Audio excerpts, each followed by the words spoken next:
Hi, everybody. Welcome to Grab Your Keys. We are super excited today to have a couple who is an entrepreneurial couple that has dipped their toes fully into the real estate industry and has also started a podcast called Legacy Podcast.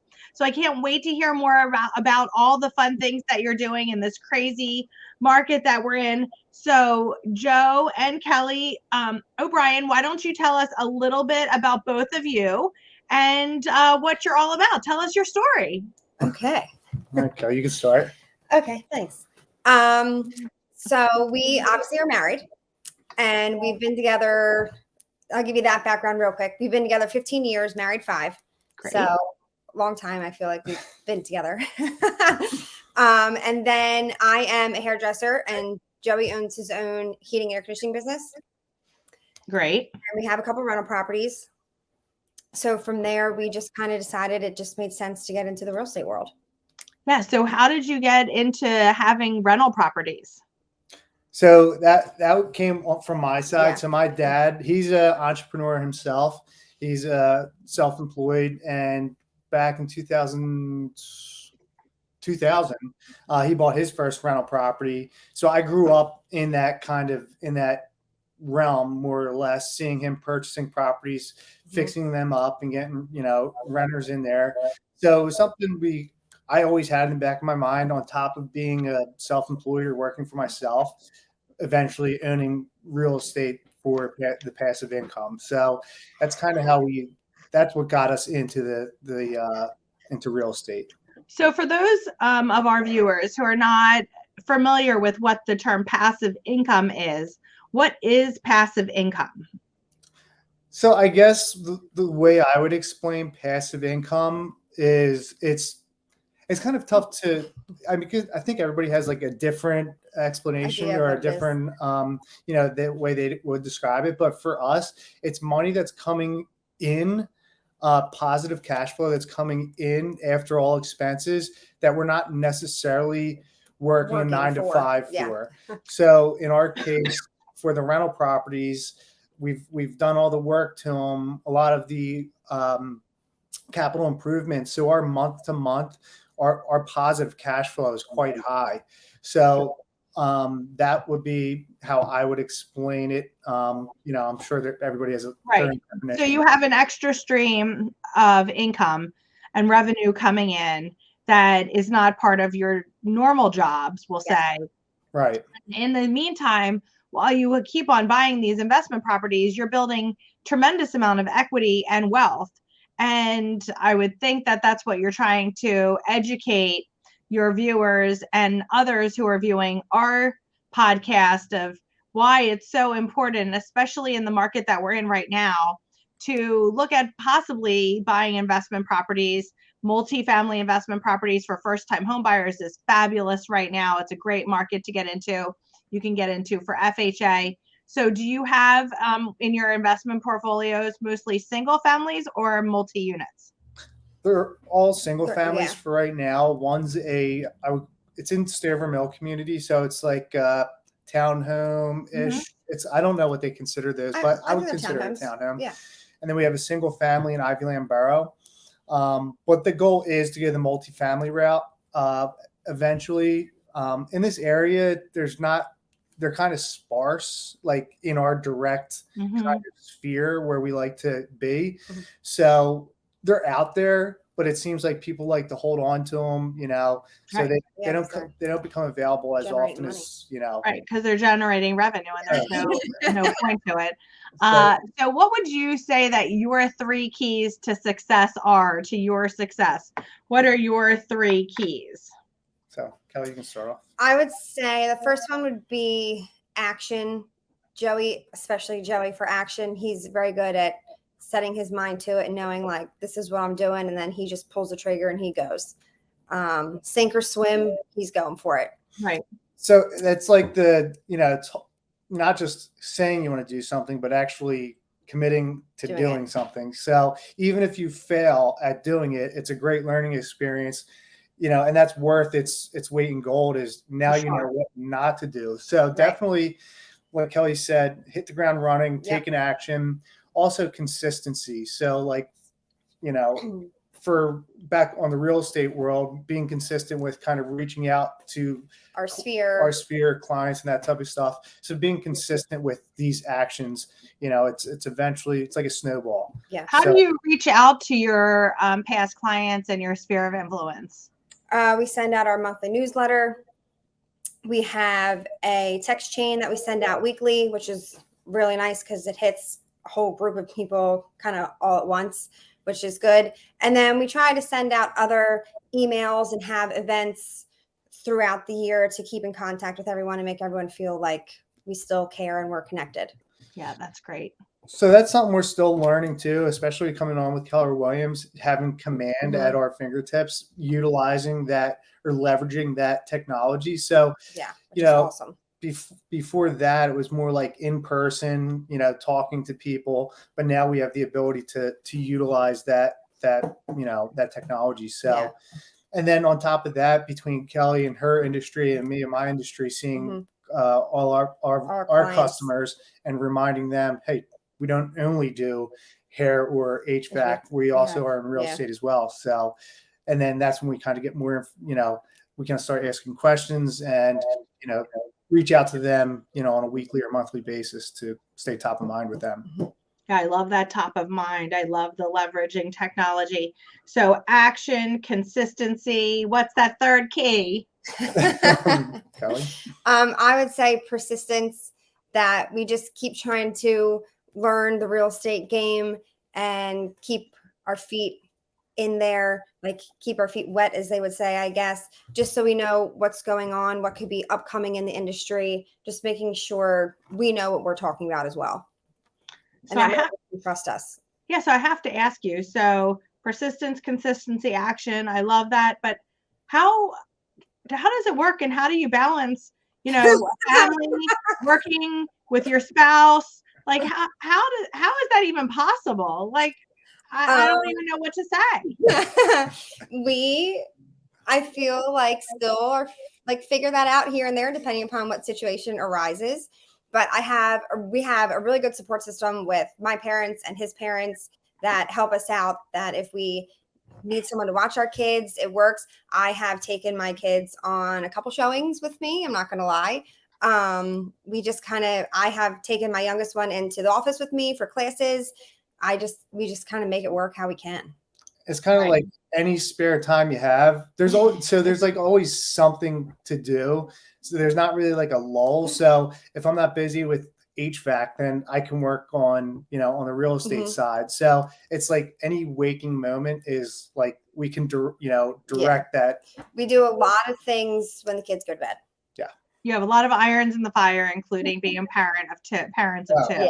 Yeah, it's definitely a full schedule for sure. There's not like any downtime. And Kelly and I we classify ourselves as like fairly not antisocial, but we don't go out every weekend or anything like that. And we find that we still, for some reason, are pretty busy. Just super busy with everything else. So it's not even like we're really out and about doing things. Yeah. So. Yeah, I love that. I think it does take a village to get everything done. I always lived close to my parents when my children were younger. It definitely does help tremendously when you're trying to build a business and get referral partners and get out there. And especially with having entrepreneurial spirit, it's so important that you have that and that they understand where you're coming from and that you're building towards a better future. It's so super important. And actually, when you said you were at a meeting with your child, I remembered exactly who you are. So I was like, I got that. And so I think it's actually a good thing when you have children with you, because sometimes they take the attention and they're so super cute. So people remember you, and that's a great thing. So who do you guys admire and why? So this is probably gonna sound cheesy, but I have to say, I thought about this very hard. And I have to say that I admire Joey a lot, because through the so long time that we've been together, I can always count on him for everything. I know we don't have to worry about anything. He always has a fire going and he makes everything work whenever we need to. And a point where I might be nervous about something. If Joey's not nervous, then I'm like, all right, I don't got to worry. Got it. He has it. Not that I feel bad because I feel like I'm putting all the pressure on Joey, but he has it. And I feel very comforted in that sense that we can make it work. We're a good team. We do actually work well together. So I have to say, Joey is definitely someone that I admire a lot. Thank you. Yeah, he will pay you later on. Yeah. She's like, I get extra credit. Yeah. How are you gonna top that one, Joey?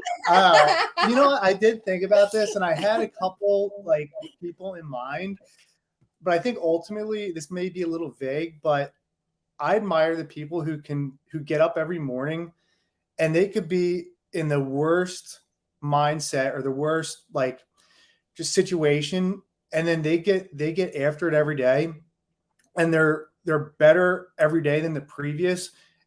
And as everybody knows, this doesn't happen overnight. So for those people to pull themselves up by the bootstraps and become successful, those are the type of people that I admire, and you can look to as like if they can do it, anybody can do it, and that is the honest truth. So I didn't have anybody in mind, but those people that you look at every day who are just grinding, those are the people that I admire.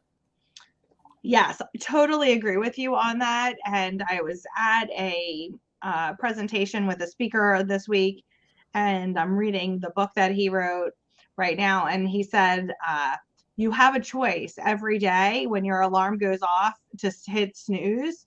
And you might not think that 8 minutes makes a difference, but that 8 minutes can make a difference. So sometimes you just got to get up, pull yourself up by the bootstraps, feel energized that you had enough of 8 hours of sleep, and you don't need that extra 8 minutes, because that extra 8 minutes makes you want to snooze the next time and the next time and the next time. So you don't realize the mental distress or stressors it has on you by just hitting that snooze. I never thought of it that way until I heard him say that today while I was listening to it on audiobooks. And I thought that was super profound. Right. And you're saying the same thing. You just got to get up. You got to be positive. You got to go, and you got to get with it. Oh, and it's grit. Oh, for sure. It's you don't see it the day to day, but like our last project, the Ivyland Borough House, that took 12 months from the day we settled on it till the day we got people in there. Yeah. So for the first like 9 or 10 months was like, it was destruction. It was you could not envision what that was going to be.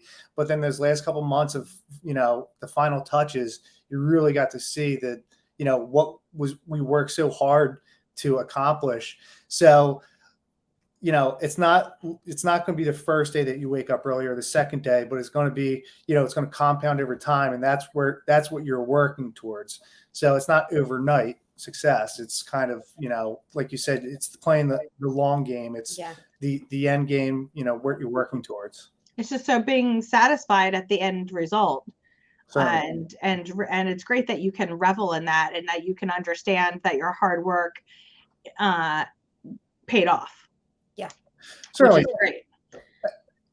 Go ahead. I was going to say, and there are certainly times where I'm sure there are many people who are guilty of it, hitting that snooze button, or, I am feeling defeated, working on a project and seeing you almost have to work backwards to get to a starting point. So you're like, you get to a point and you're like, is this worth it? But then again, you have to remind yourself that it's the end goal that you're shooting for. So, it's not, you do, like you said, you have to have a little vision, to, see what you're doing towards.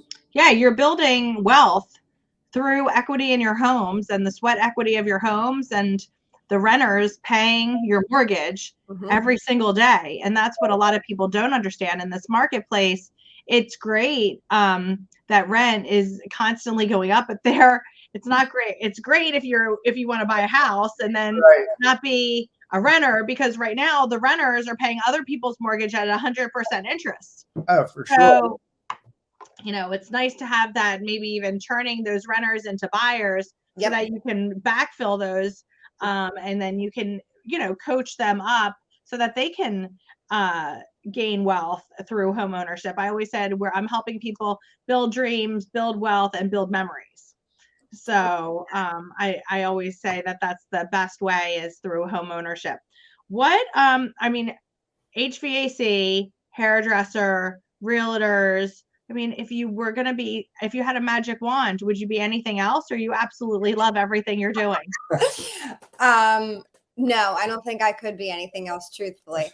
Actually, funny enough, this real estate is kind of like our transitioning profession at this point. I'm like down to part-time essentially with hair, and at some point we'll be making the leap to go full-time into real estate. And I think that's like the end game for us, is to be more full-time on the real estate end. So for that transition, do you mind if I ask you guys a little bit about it? Do you have your goals written down? Do you know your plan of where you're going to and how, and have steps to take to get there? So now you've gone part-time, like huge, amazing step. I mean, do you look at that? Do you have it written down so you're not floating out there? I have to say, it definitely, my plan was to kind of, I guess it's been kind of like in steps. So I was working, let's say like 3 days a week. So now I've cut down to 2 days a week. And then I'll probably stick to, I want to say the 2 days for probably a few more months, and then maybe cut down to just like 1 day a week, just so I can devote more time to the real estate, because you do need the time for the real estate. Absolutely. It's hard to do it part-time for sure. It is a full-time contact sport. Yeah, it is. It certainly is. So I think it's we have the goals written down. For Kelly, it's a little easier because she's working at a salon. Yeah. For me, I have clients that I've worked with for years and years and years, and it's kind of tough to cut that cord right away. So I think ultimately we'll get Kelly up and going, and then basically I'll probably slowly kind of work underneath her until the time comes where I can totally turn that off, and or maybe get somebody else to run it, and then Kelly and I can focus more on real estate. Yeah. So it's not like certain like termination times of like, right. Let's say like by February I want to be here by right. whatever. It's a little tough for us to do that right now, but that certainly is in the plan to make that hard exit date, so we can devote full time to the real estate. Right. So that's in your future. So the next question was like, what's in your future? And that is in your future is to really work in building your real estate business, building your investment business, and building your family so that, all of you can reap the benefits of your hard work, which is super fabulous. That is the ultimate goal, looking at the end of, it's like we're looking at the end of our lives where we want to be, family wise, financially, all that good stuff. So it kind of stinks to have to think about that. It's like, we're already thinking of the end of our life. Yeah, but not the full end, just, like where we want to be. So to work backwards. Yeah. Yeah. Yes. Yeah. Exactly. And it's, simple. That's actually really smart. Yeah. That is where you have to, what you have to do in order to, have a path. Right. And that's fantastic. Well, guys, it was great chatting with you today. Everyone, thank you for listening to Grab Your Keys. If you know someone who might love this information, share it, like it, and we look forward to seeing you next time on Grab Your Keys. Thank you. All right. Bye-bye.